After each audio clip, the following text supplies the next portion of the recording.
So I think sometimes breaking the ice helps a little bit, but it is difficult, but you just have to keep trying and seeing what works. I also think that finding connection points in person is critical. I think that doing this solely on Zoom in a world where people are getting used to reconnecting in person, I think that's been the hardest tension, because when everyone was in a zone of their social life was also on Zoom, then people were have drinks on Zoom and that wasn't weird, and you might do activities and everyone just went with it. But now our culture is back in person in terms of society as a whole.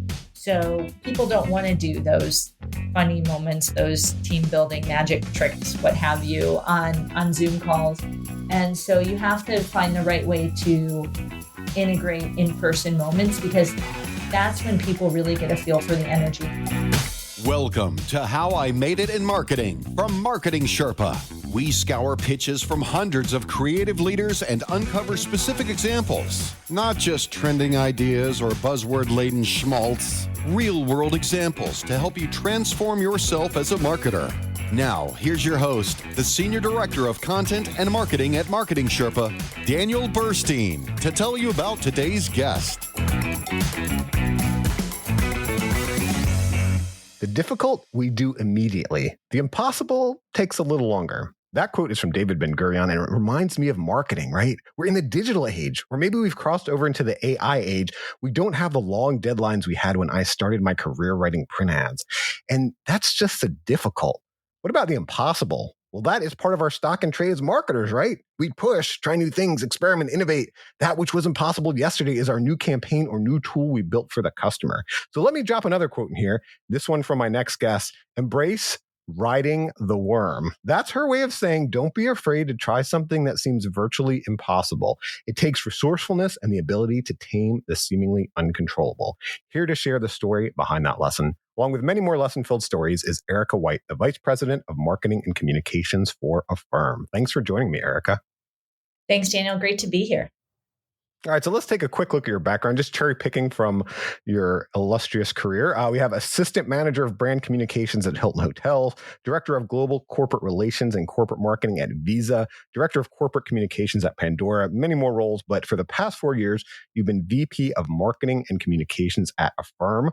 Affirm is a public company that trades on NASDAQ. It reported $1.588 billion in revenue in 2023. And White oversees a team of 35 professionals driving all aspects of marketing and communications for the company, including growth marketing, partner marketing, brand marketing, research, and public relations. She was a core member of the team leading the $12 billion IPO in early 2021. So, Erica, that sounds like you could be a pretty busy person. What is your day like as VP of Marketing and Communications? I think I am a pretty busy person, but I think most working parents would say that about themselves. One of my favorite things about my job is truly every day is different. So I can't say that there's a template for any day or certainly any week.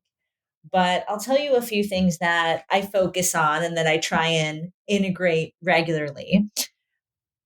Because we have a distributed team, we're a remote first, but not remote only company. There's a good amount of folks on the team that are on the East Coast. So I start my day pretty early, check in with them, check in on my inbox, see what's going on, and do my daily news read. And that's sort of the way I ramp up my brain in the morning and make sure that nothing's stuck with me, as those, particularly on the East Coast, are off and running before much of the West Coast team. I would say that part of that early start to the day also helps me think about what I need to tackle that is urgent for that day or that week versus what is important, meaning high priority, something that requires a bit more thinking, something that long-term is going to have a big impact, but doesn't necessarily need to be done immediately. And then what are the things that are both urgent and important? So what are the things that I need to tackle immediately that are going to have a big impact? And I talk a lot about that, about things that are, is this urgent or important, or is it both? And so I try and triage using that framework. And then going about the day, like I said, it's never quite the same, but I do try and push myself at some point in the day, at the end of each day, or certainly once a week, to ask myself a couple questions. One, what have I done to help my family? What have I done to help my team? It's number two. what have I done to help affirm users? What have I done to help affirm clients? Those 4 questions. And then cumulatively for work, if I've done a lot of those things, family aside for a moment there, then I'll have helped the company, help move the business forward, made impact for our shareholders. So if I try and hold myself accountable to that framework, then I think I'm doing pretty okay. But some days I'm helping one group a lot more than I'm helping another. So you talk about urgent and important. I love that. Are you a Covey fan, or is that just a total coincidence? A Cubby fan, a Cubs fan? Stephen Covey. Did you get that from Stephen Covey, or is it just a total coincidence? It's a coincidence, actually. I didn't know about that, but it's funny. I thought you said Cubs fan because I'm from Chicago and I am an avid Cubs fan. And so I'm like, oh, is that a Cubs thing that I didn't know about? But no, actually, I didn't know about that. I've been saying it for a long time, but maybe I picked it up from someone who picked it up from him along the way, but I wasn't aware of the reference until you just mentioned it. Well, first of all, I'm a Mets fan, so let's not even get into the Cubs. But no, I love you mentioning it because Stephen Covey teaches about the 4 quadrants, and I won't get too deep. But one thing is the the urgent and important. The other thing is the important but the not urgent, which we tend to overlook. And I just love you saying that because that was one of the founding principles of the How I Made It in Marketing podcast, right? So as I mentioned, Marketing Sherpa, we write case studies. That's urgent and important. You got a pain point, boom. You see someone else do it in a case study, you find the problem.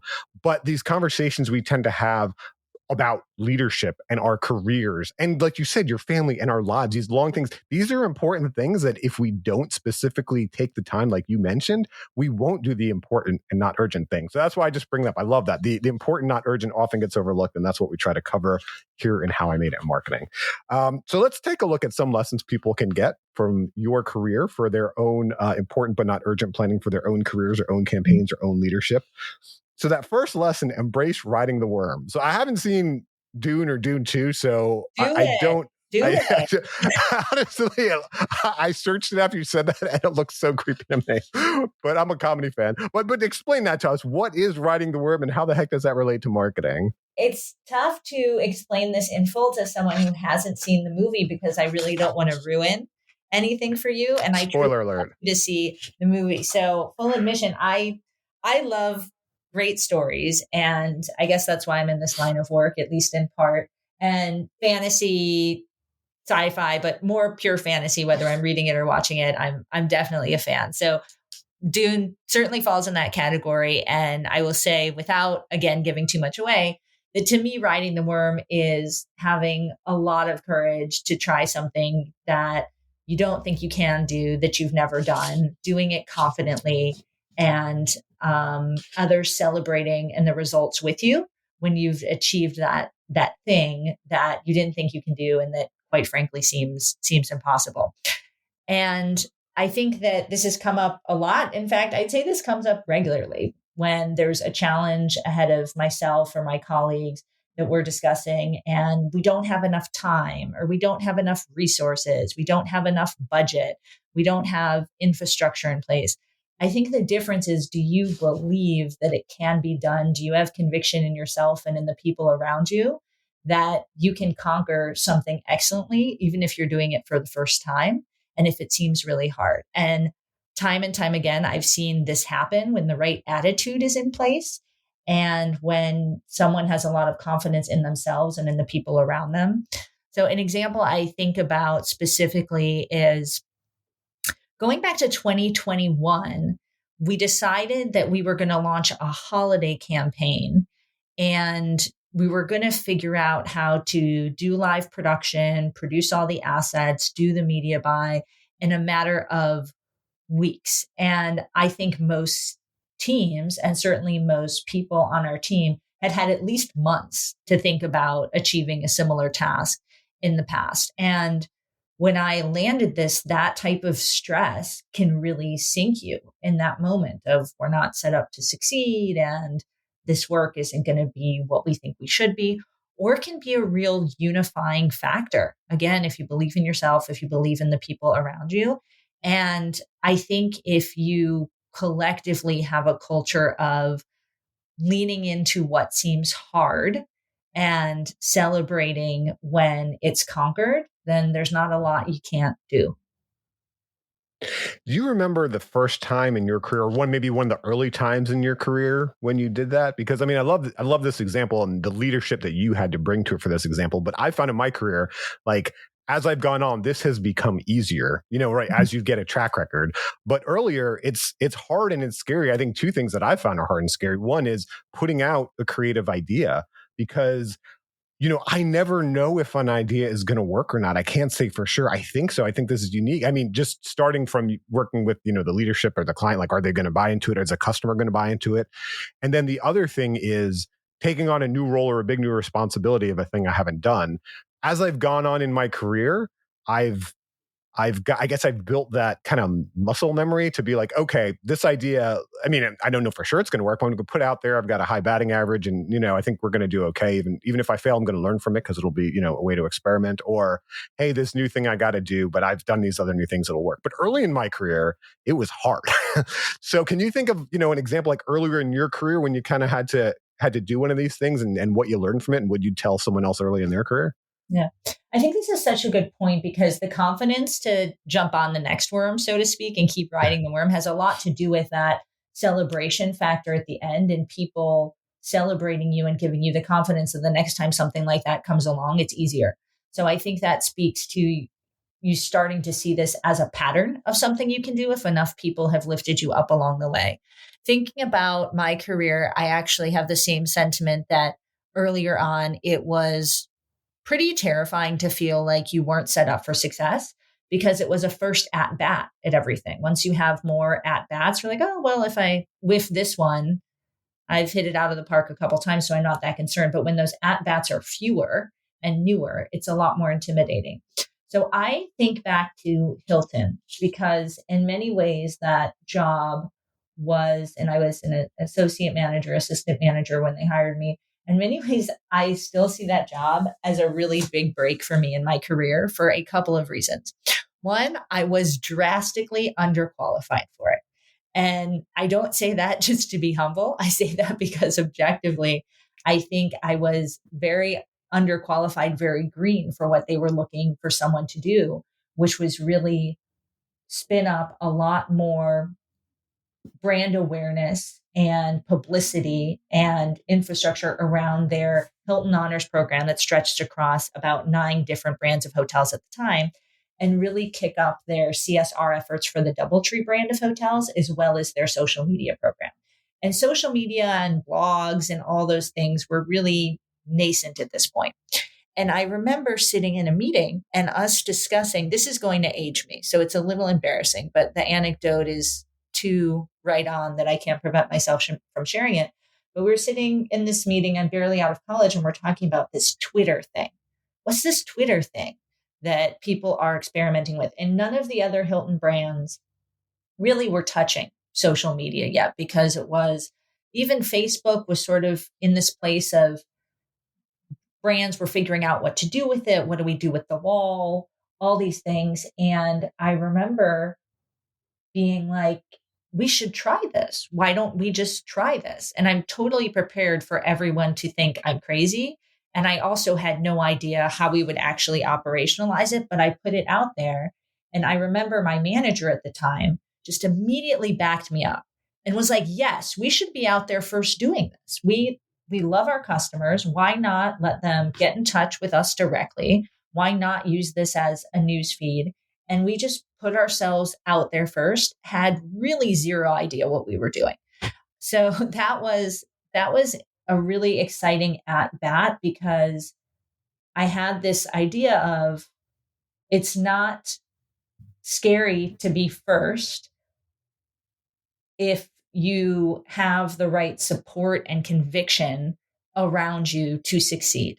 And I got great backing at the time and we gave it a try. And then in no time, the other brands and the more legacy brands were coming us being like, oh, you guys have figured out social. Can you teach us something about social? And I'm sitting here like, I haven't figured out social. I just wanted to try this Twitter thing. And my manager supported me. So we've just started doing it. And that's a memory that's really stuck with me over time.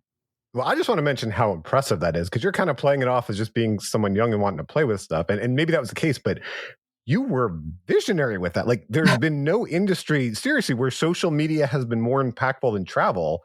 And the fact that a major brand within a major company like Hilton was not doing social and you were key in them doing social, that is transformative. Again, whether you got lucky or whether you were visionary and smart, like my hat's off to you, Erica. That's impressive. Thank you.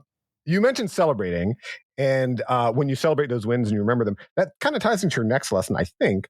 You said, don't forget to laugh and help others do the same. So you want to tell me how you learned this? Yeah, I definitely believe in integrating humor into the workplace there's a lot of benefits there. I think this is also an important lesson to me because at the same token, I think that combustion makes the engine go. And sometimes there needs to be a little bit of friction, a little bit of discomfort to get to the best outcomes. But if you're going to have that assumption, you also need to know how to diffuse that within a group, whether it's a cross-functional group, whether it's a team, whether it's an outside partner, you're working with an agency. You need to know how to push each other to the point where it gets a little uncomfortable, but also be able to bring everybody back together. And sometimes the work does it, but sometimes you just need that little turn of the wheel that makes everybody laugh, or that moment of connection that takes everyone out of their own head to find your way back to one another. And in 2020, we were doing a brand activation at a firm with Keke Palmer. And at a firm, we have a really deep connection to our values, one of which is no fine print. And basically what that means is we're going to be transparent about who we are, what we do, and our offering to all our stakeholders. And in practice, that means that we don't charge our users any tricky fees. We don't try and bait them with any gimmicks. Unlike legacy credit cards that have things like late fees, compound interest, deferred interest, we don't have any of that at a firm. And this activation was actually designed to pull out of consumers the desire to read some of the fine print in the products that they use, so they could actually see some of the ridiculous things that is hidden in there. And we wanted to bring a level of awareness to the fact that all this fine print exists, and some of it is really full of gotchas. And at a firm, that's the opposite of who we are. So we worked with Keke Palmer at the time to do a brand activation. We ran a contest where consumers sent in comedic fine print readings. Suffice to say, there were a lot of moving pieces on this. There was a contest for all these submissions. There was UGC elements of pulling people's content in and looking at these various submissions. There was coordinating with talent. There was obviously all the things that go with live production. And this was also a really, really fast sprint. So a lot of pressure on the team. This was a situation where we had a lot of people who were pretty new to the company. This was the first time we worked with major talent. So a lot of pressure. And I was candidly very pregnant at the time with my second kid. And we were a really short distance from our IPO. So there was the pressure that was in the overall situation. And then there was the pressure I was feeling as an individual during that time. And it all ended up going great, sort of that ride the worm moment that we were talking about. But there were some tough meetings, and there were some tough ups and downs. And also, it was one of the first major projects I can remember, in addition to the IPO, where you had people all in different places working remotely, trying to come together and achieve something. And at that point, we were still under a lot of restrictions. So even if we all knew what we were doing in our own discipline, knowing how to work together in a remote world just introduced a level of tension into things, because you couldn't be in the room together. You couldn't read that context, read a lot of those signals that you really need to read in person. So I remember our agency partner at the end of this strenuous process, where we had to have many tough conversations along the way, sent me this large stuffed giraffe that we actually used in the shoot. And basically the reason we had a stuffed giraffe is we wanted to think about what is one of the toughest presents to wrap over the holidays. It was like, what doesn't come in a box? What's just a really weird shape? And we came up with this tall giraffe. In the shoot, the thing looked great. Up close, this is the funniest looking giraffe, and it looks totally angry in the face.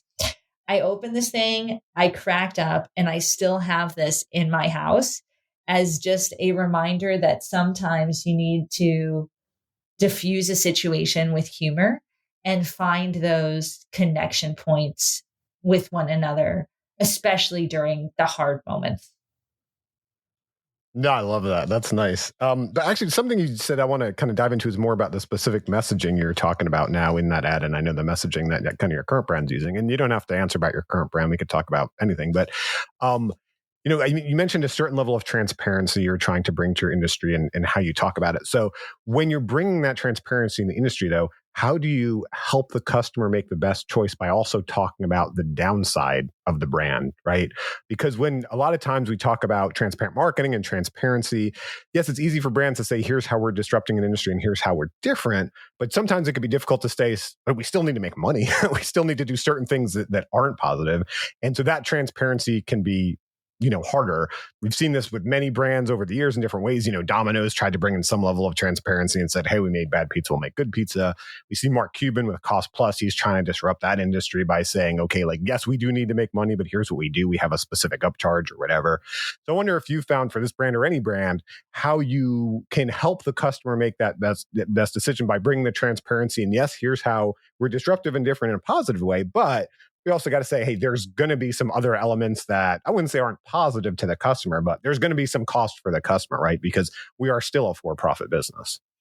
Yeah, this is a great prompt. So I will talk about Affirm for a bit because this is a business, having worked on our IPO, especially thinking about becoming a public company, you really have to ask yourself, are we willing to leave money on the table in service of treating our customers better and more fairly? Because a lot of these fees that we're talking about, late fees, deferred interest, compound interest, they've existed in the industry for years, in the credit industry for years. So I don't want to say consumers are desensitized to them because most of them find all these gimmicks so confusing, particularly when you get into compound and deferred interest, that they're sort of not indifferent to them, but it's created almost a fear of credit.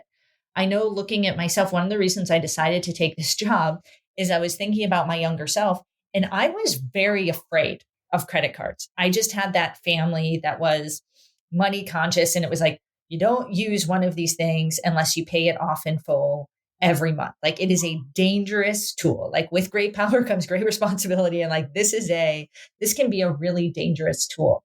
Because again, a lot of those tricks, those gimmicks that are really, frankly, anti-consumer are layered in there in a way that even very intelligent people have trouble unraveling. So a firm could, this is a long wind up to say, a firm could just borrow some of those same practices and make money off of them the way a lot of legacy players have. But we've purposely chosen not to. So we believe that better product, more transparency in the long term will actually be better business. And we live that. I think to your second question about how do you make sure that you're transparent and you're educating while you have to tackle some of these tougher subjects and some of the negative practices that may exist in the industry you're disrupting, I think that's an interesting challenge for any marketer who's really in a position where they're representing a company that is trying to transform a legacy system, because you have to talk about the thing that's known before you talk about yourself. Like, you have to fish where the fish are. So saying, we're the new kid on the block, pay over time. Look at me when I started 5 years ago. Like, that didn't make any sense to people. When I started talking about the context of alternative to credit cards, and here's a comparison you can make. So if you think about the Kiki campaign, lots of fine print, no fine print, like making that contrast of the movement from A to B, how you build that bridge between what's known and what's unknown, but make the unknown feel warmer, more trustworthy, more intuitive. I think that's been a really interesting challenge over the years, and we still have a lot of work to do. Yeah, and that's fair. And let me ask, and maybe this is a question you can't answer, but I agree with everything you said, but also at some point, like, there is going to be some sort of cost for the customer. We are going to make money in some way. So how do you keep that ethos? And I agree, you want to position a good light and help the customer make the best choice and communicate that fact of we still need to make money. Like, I was reading an interesting article. I mean, I applaud everything you said about what the company is trying to do and how they're trying to change the industry, because I think you create an actual value proposition that others didn't want to take because they would give up revenue. And I was reading it reminded me of Southwest Airlines. I read an article. I don't remember exactly why. I think they're having some, difficulty, getting enough revenues, streets mad at them. I think it's honestly Boeing's fault because they haven't delivered the planes. And so they have to kind of cut back on flights. But the thing at the end of the article, it really stuck with me with whatever spokesperson said, like, we are not adding baggage fees, because they were, the article, Wall Street Journal was kind of pushing like, hey, you can, look at this revenue these other airlines are having. And they're like, we're going to figure it out. We're not adding baggage fees. And I really, anyone who in such a commodity industry like that, where there's all these similar products, that is a unique value proposition. And to see how they've stuck with that's really impressive. So I totally agree with that. I think that's impressive. I think that's a great story you can tell. But there's always going to be some sort of cost to the customer, if unless you're a nonprofit or something. So, so how do you communicate that piece to them when you're saying all this good stuff too? Yeah, that's a great prompt. So I think a good example of this is interest, because we charge interest on not all of our products, but on some of the products, and everyone would love no interest on anything that you're paying for over time. But it's a business, and we charge interest within a range that is regulatorily acceptable and is within range of the industry. So I think that that's a cost that, of course, if it was totally up to its consumer, they want our 0% offering all the time. And we actually love our 0% offering. It's great for consumers, and our merchants see an excellent sales lift with 0%. So we want to keep rolling that out as much as possible. But sometimes you're going to get offered an interest-bearing loan. And because we underwrite each individual on a transaction basis, like you, Daniel, might come to us one day and we say, all the options we're giving you are interest-bearing. And you might be a little grumbly about it because you might prefer 0%. But I cite interest as an example because I think there's two elements there. I think from how you communicate to the customer about it. One, let's dispel the idea that all interest is equally bad, because actually the interest that really gets people is the type that compounds. So you make an agreement using a credit card product. Okay, I'm going to take this out. You can't pay your bill in full. And then you spin off more or less out of control because that interest is compounding over time. So that interest number can end up being far greater than the cost of the item that you purchased originally.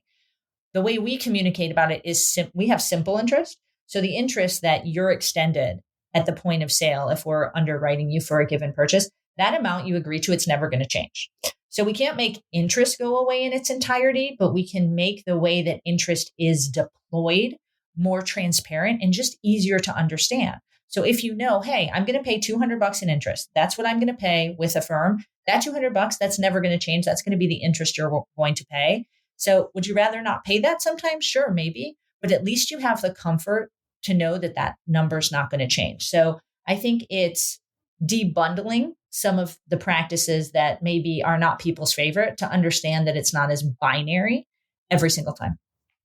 I think that's a great example of educating the customer too. And this is the thing where the customers, they know you have to be a for-profit business or you wouldn't exist, right?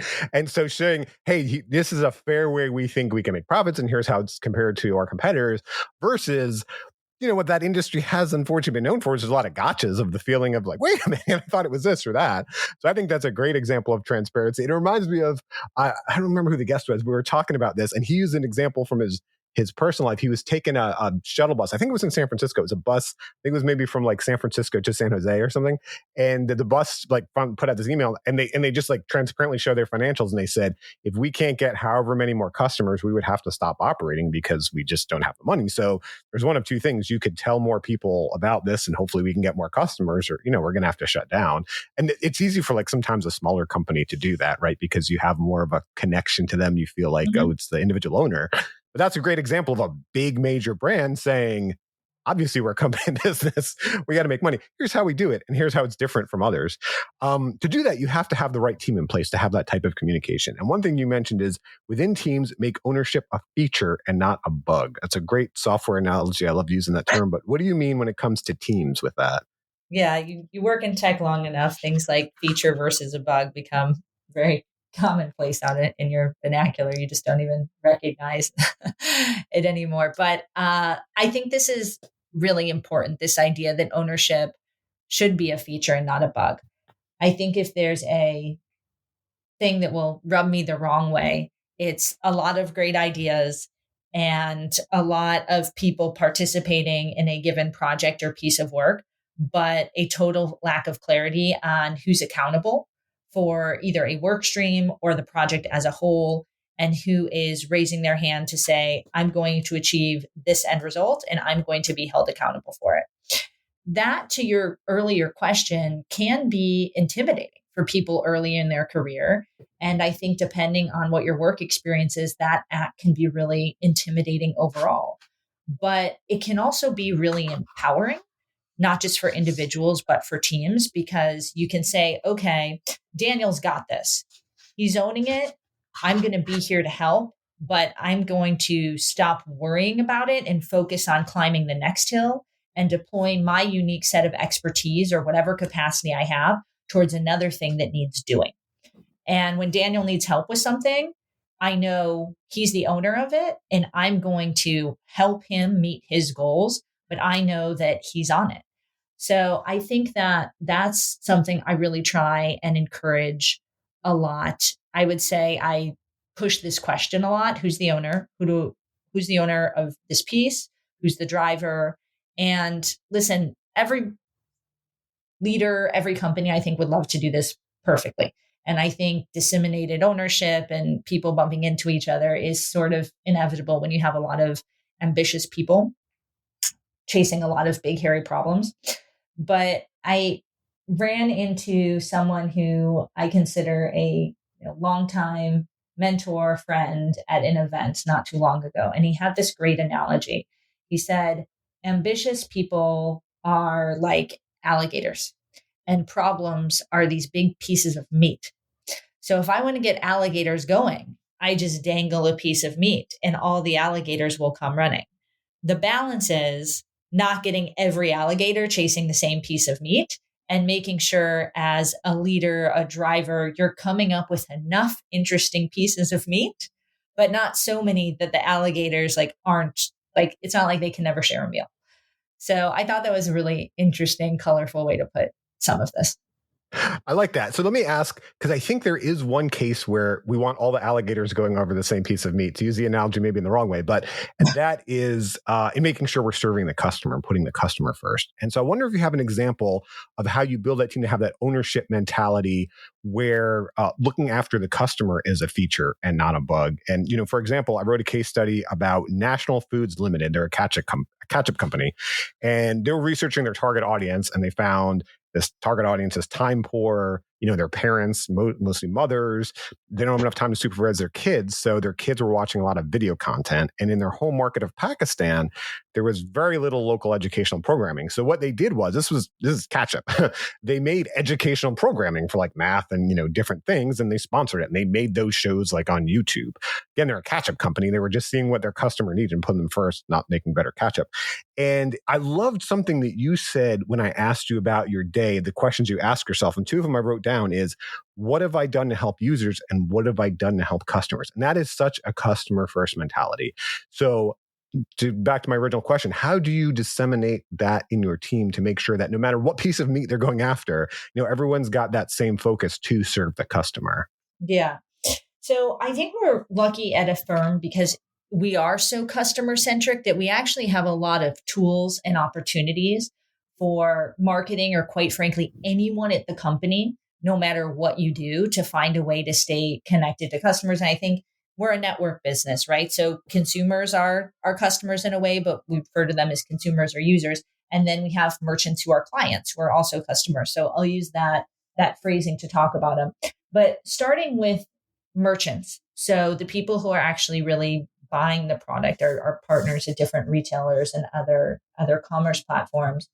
We get sales call notes really regularly from the sales team or from anybody, even if you're not in sales, if you go and talk to a client, whether they're a prospective client or a current client.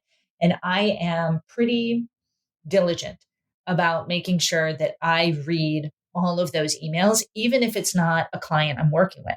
And I also really encourage my team at minimum, I just sent a note about this week, at minimum on a monthly basis to follow a summary of all the major conversations we're having with different retailers, whether it's our current customers or prospective customers, to stay on top of what are the questions they are asking about our business, what are they asking about our product, and importantly, what are they asking about our values? and our audience, because that's a big part of where marketing comes in when I'm in client conversations, is they want to know, is there value alignment here? Is there audience alignment here? Can I work with you to partner to talk to our customers in a way, if, me, merchant, talk to our customers in a way that resonates with them? Or are you going to sort of come in with a lot of specific ideas about how to talk about your product, how to talk about my customers? Or are you really going to be collaborative and try and find a shared language, a shared strategy, marrying your audience with our audience in order to drive more conversions on our platform? And I think that mentality can really only be reached when you go pretty deep on what do they value about their brand?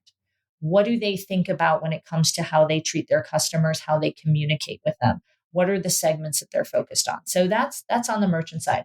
I would say on the consumer side, there's also a lot of great tools, but I think the most obvious one is anyone at a firm can sign up to listen to consumer ops customer service calls. So if a consumer comes in and makes a phone call to us or sends an email and needs help with an issue, anyone in the company can sign up to listen in and participate in that, which is a great feature. I think every company should do it if they don't already. But that's a way to stay really close to not only the challenges people are having, but the joy that the product is bringing.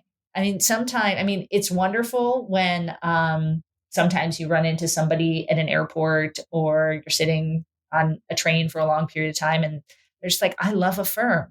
But when you're just in there in the day to day and people are like, I love you guys, but I have this issue or I'm confused about something in the app and you can help them, like that's amazing. So I would say those are two ways that I try and stay really proximate to what's going on both sides of the network. And I encourage others to do the same. I love that customer service example. There was a time where we had a customer service person left until we hired a new one. We agreed to just kind of rotate it and not take it. And actually having that, even though I've been copied on some of those emails or things before and you've seen it, actually having to have the interaction, it made such a huge difference. And you're like, yeah, I could see how that's an annoying pain point. That should be changed. I agree.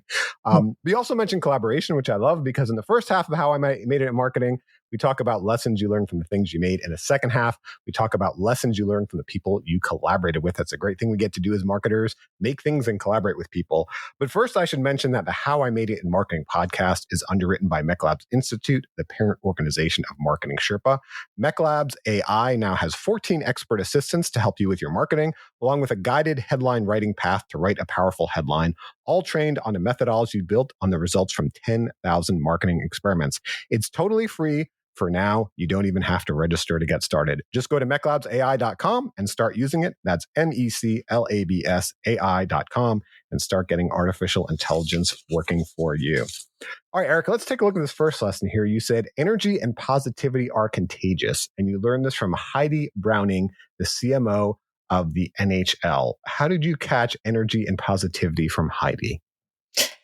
So Heidi, I had the opportunity to work with at Pandora. She was an SVP there when I got hired and was leading a team really responsible for communicating Pandora's value proposition to other marketers.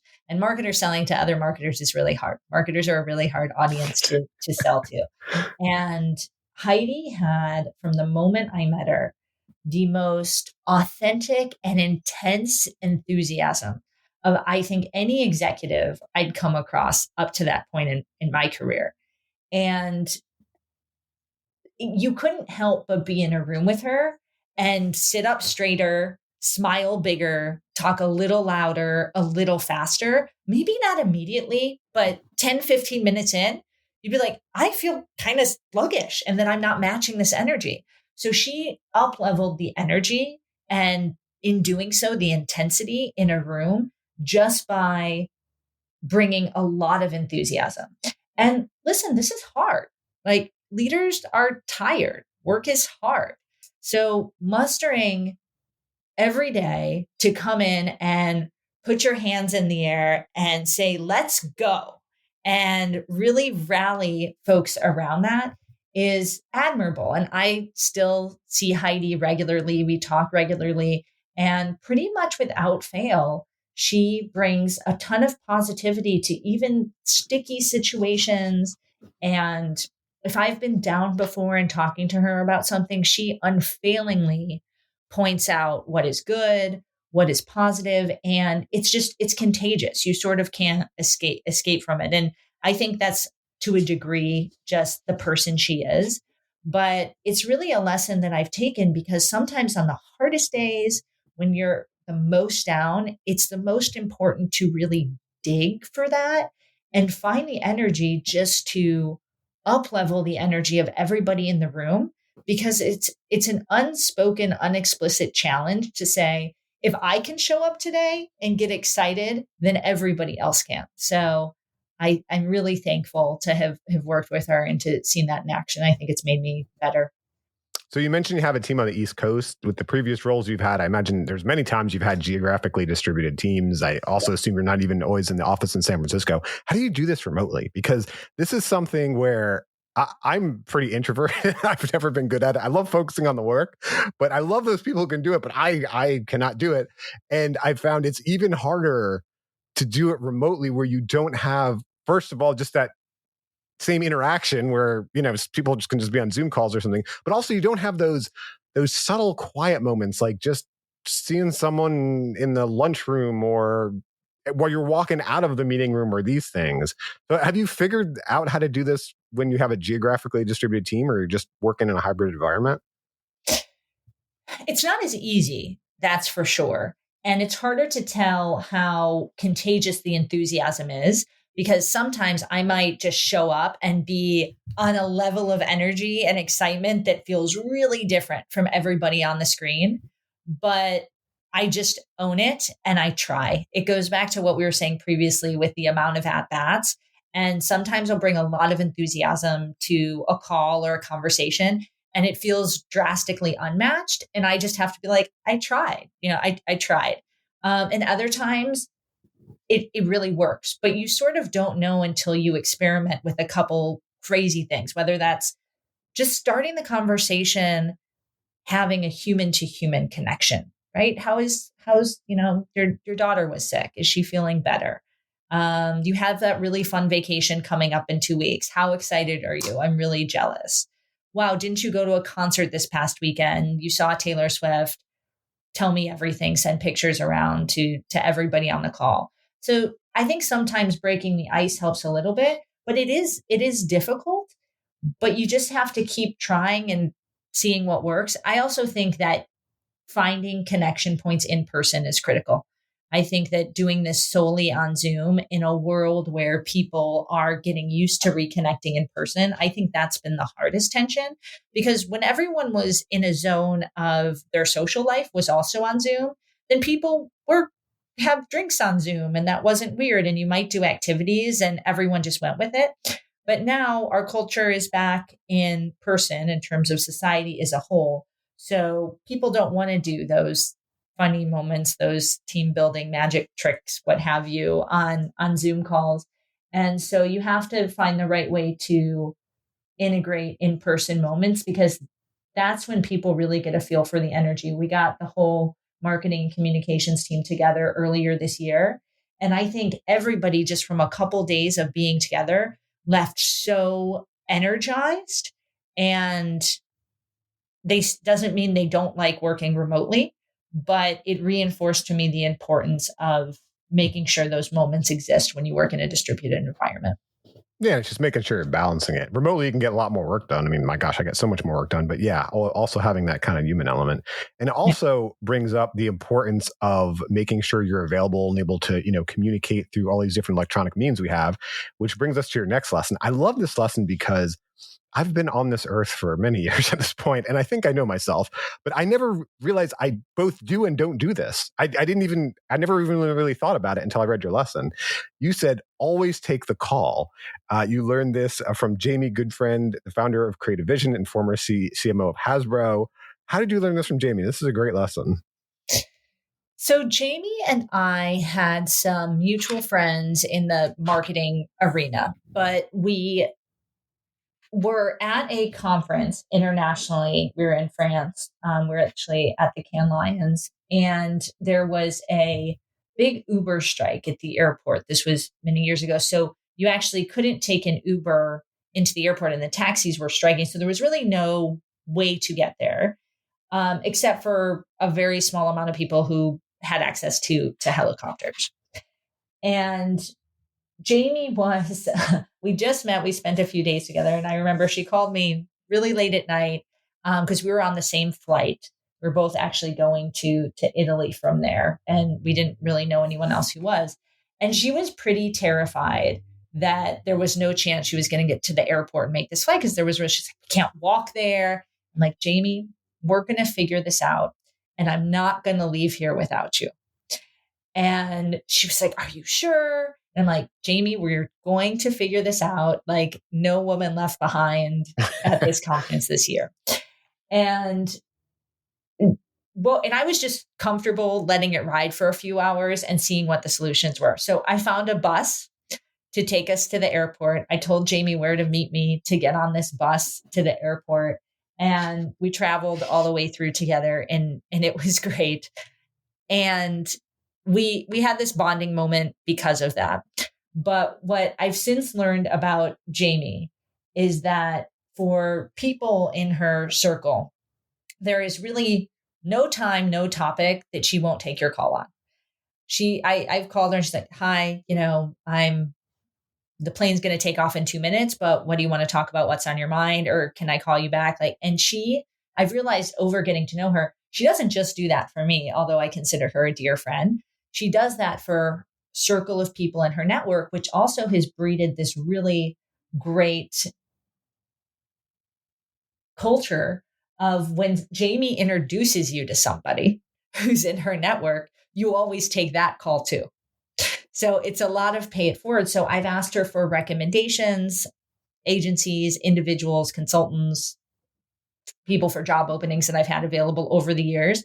And whoever Jamie has introduced me to, I always take that call. And I found that, the person on the other end is always willing to jump on that call. And she breeds that because she's always got something cooking. She's always been busy, but she makes time and puts energy towards the people in her life. And it creates this tremendous amount of reciprocity that I really value. So for people in my circle, I really try and be that person who always takes the call. You need help with something, you need a sounding board, might not be able to take it right now, but I'll always take the call. And it's been great. And I think both her and Heidi, people and whoever else we'll talk about today, are all people who I feel that way about. And as a result, cumulatively have had a tremendous impact on my career. You mentioned the movie Dune. That is the plot for Planes, Trains, and Automobiles. I don't know if you've ever seen that movie. That's great. I have, but it's been a really long time. Yeah. You and Jamie should watch that together. That, remote watching thing you can do now with Netflix or whatever. Yeah. And think about your origin story. So that's a great example of I love that because it's such an organic way that you've built a relationship. But a lot of times, again, I'm introverted. Maybe this is just me, but we try to build our network, especially early in our career. And it's hard to know how to do it. You go to an event, there's the awkward cocktail hour. I don't know. So is there anything that you learned to do to kind of proactively build that network? I know one thing we talked about is you were previously another role. We didn't even mention you have so many roles. I wanted to get the podcast rolling and not just read your entire CV, but you mentioned you work at TPG, which is, I think, a big, venture capital or private equity. And it seems like that is such an industry, marketing too, but where relationships are so important, right? And the relationships to not only get the funding and be able to tell your value proposition around, but the relationship once the funding happens and once that really happens between the company and the VC or the private equity group. So I wonder if there's anything specific you learned either from that role or just from earlier in your career of it's great when such a beautiful story happens organically, but if you're going to an event or you're just trying to, our networks are so important in our career, is there anything you proactively have done to try to build that network early in your career?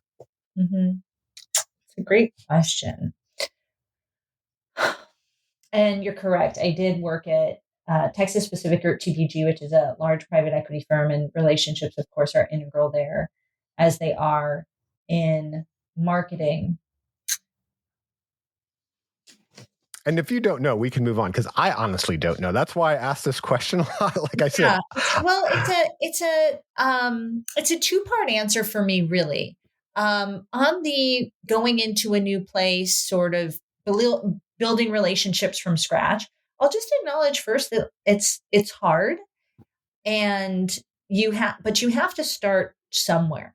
And so what I would say is, if we're looking towards advice for people, especially early in their career, is just go to the event, like give it a try, especially if it's free.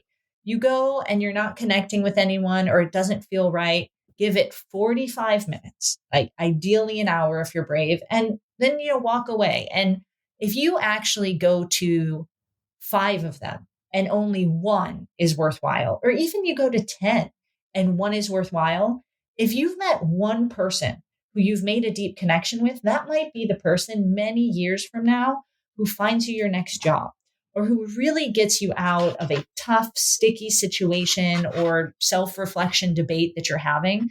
So you got to do the reps to really find your people over time. And you're not going to have a tremendously high hit rate. But if you don't do it early in your career, where you likely have more time because maybe you have less obligations at home and maybe you're traveling a little less for work, then it's really hard to make up that ground later. Because to your point, situations like me and Jamie, where you randomly meet someone on a conference and then you end up in a planes, trains, and automobile situation, those are really few and far between. So putting the effort in early and accepting, I'm not going to have an incredibly high hit rate on this, but I'm going to try, because making a connection with one person could really end up changing things meaningfully in my career. I think that's the best mindset you can have. I would also say that I think sometimes, and this is going back to some of your thoughts on distributed work, it's really easy to forget about the people element of what we all do and to dive in straight to the work. So I think the most authentic connections you make in business, you also know about those people's lives. There's something connecting you personally and bigger beyond the substance of what you do. That could be a shared interest in fantasy novels. It could be your favorite store that you like to shop at. It doesn't necessarily need to be anything big. But I think if your interest and your shared experience is solely around we're in the same discipline, then it's hard to build a longer lasting connection. That's true. Probably that deep connection is one, a relationship with the role you have, but also because there's something else that you have a relationship to, where it's like, oh, we're both into this. When you have part that just clicks or it doesn't. Sorry, what did you say? I said, and you can't force that part. It just clicks or it doesn't. Right. I know. That's the thing I don't like about LinkedIn, because I feel like that feels forced, where it's like, this person has like this role in these keywords. I've got to get them in my network. And that's not even when people are just trying to get on a sales call with you, like an SDR or BDR or something. That's when it's genuine. It's like, kind of feel, I guess it's like online dating. I don't know. So this last one, it would help to have a good relationship for. This is, to me, I would think the benefit of a good relationship. You say direct feedback is a gift. And you learn this from Sarah Clemens, the COO of Whatnot and the former COO of Pandora. How did you learn this from Sarah? Sarah was also at Pandora around the time Heidi and I were, though joined a little later. She's a phenomenal operator, been a great friend over the years, but she will never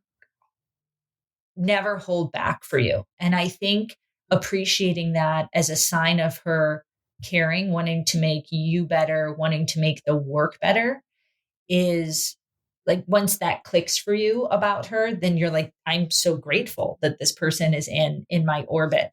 Because Sarah, if I'm thinking about something and I'm like, oh, let me run this by you, or here's a recommendation, she'll just look and be like, she will have no problem being like, I think you're wrong, or you're not thinking about this the right way. But she'll welcome the sparring back and forth. But that was one of the first executives I met in my career, especially a woman who was that succinct and direct with challenging me or providing feedback. Hey, you really shouldn't do that because it makes you look less smart than you are. Just being that direct about it. And I think that a lot of people are, quite frankly, afraid to be that direct. We're concerned about hurting someone's feelings. We're concerned about what they'll think about us if, that seems too terse. We're concerned that that's not part of the culture that we're breeding, and that other managers are really nice, and what is this person going to say after? But that's unfortunate. It's unfortunate, because how do people get better? And yes, everyone receives feedback differently, but the people who get it, realize that if I don't take feedback and internalize it and ultimately celebrate it as a way that moves me forward in my personal growth and my professional growth, then that's a shame. And so I'm grateful for her to sort of taking that risk, taking that chance, especially when I was earlier in my career, and her not knowing me that well and being that direct, because that's really what could make me better at that point. And I think for a lot of people in a lot of situations, it's easier just to be like, okay, I'm just going to kind of gloss over this, or I'll leave this to, their manager, or I'll leave this for another time.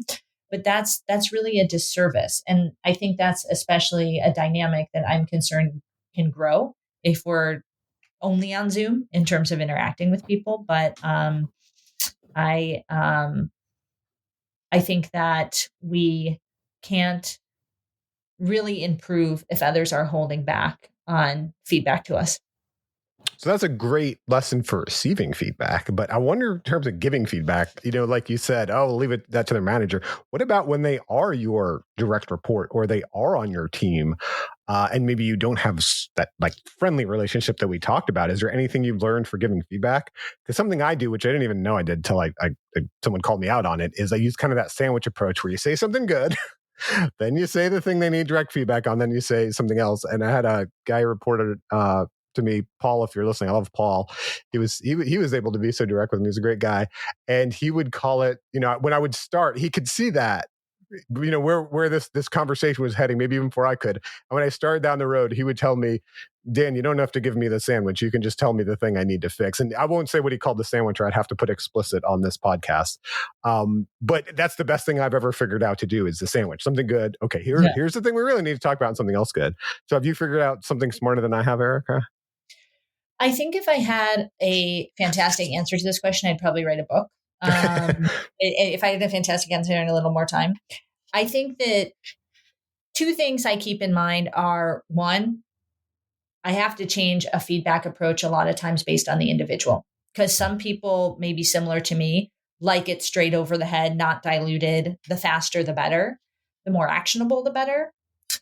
And some people really need a lot of context and a lot of time and a softer landing. And so long as they're receptive on the other end, that's the outcome you want. So if the goal is getting to an outcome where someone accepts, internalizes, and actions feedback, then appreciating that the wind up and the journey to that might be a little different on a case by case basis. I think that level of awareness happens. Like the way I deliver feedback to some people is just different than others. And at a certain, you could say, oh, that's frustrating because why can't everyone just sort of take it the way that I like to receive it? But if you frame it as my end objective here is really absorption and action, then taking the extra time to package it differently on an individual basis can make a big difference. I think the other most tactical thing is just asking people if they're ready for a feedback moment. Is it good if we take a moment just for me to give you some feedback about some stuff that I've noticed? And in that way, you're inviting someone into the conversation with you, as opposed to the mental model of like, this is a good time for me, so I'm just going to let it rip. I've never had someone say no, but I would respect it. Say, no, it's not a good time. I have something going on in my life right now. My head's not in the right place. I want the feedback. I do it another time. I would completely respect that. And I think giving someone permission into the conversation and the space to say that can be helpful. I like it. And to what you were first talking about, personalization. It's what we as good marketers should do. And if everyone took everything the same way, we probably wouldn't even need marketing departments. People would just be logic machines that would clearly see, like the value and cost of our product. So thank you. Those are good examples, Erica. What are the key qualities of an effective marketer? We've talked about so many different things from all your different stories from your career about what it means to be a marketer and these things we do. If you had to break it down, what are the key qualities of an effective marketer? So I think first and foremost, you have to love your product and love selling your product. I've gravitated towards companies where I was really interested and into the product and have always used the product. I can't imagine doing the job without that. And reflecting back to coming to a firm, again, it was this personal feeling for me of I'm a grown woman And I have this deep-seated fear of credit cards. I feel like it's out to get me, like it's Jaws in my wallet. It's going to come out, like it's out to get me. And I'm like, oh, here's a product that doesn't make me feel that way. So I love talking about that. And I love when I go in to talk to a merchant about it, or if I meet a man on the street to talk about a firm, like I believe that in my core. So I think that I can't imagine doing the job without it. I also think that an appetite for smart risk taking. I think marketers can often have a reputation of being very risk averse. That's why some people get into the line of work. It attracts a lot of risk averse people. But I think particularly for marketers in tech, you really can't be afraid to take risks, but they have to be smart risks. So I think it's easy to get into a mindset of only going to do this if I have 100% certainty it's going to work. Marketing is changing too fast. Like there's new platforms, the consumer is changing too fast. Like privacy is changing too fast. Everything with cookies is changing too fast. Like if you are going to stay ahead of the curve, you have to be willing to venture out, to learn and to take risks. But you have to do you have to do that in an intelligent way. And I think doing that in an intelligent way means being really mindful of where your business is at.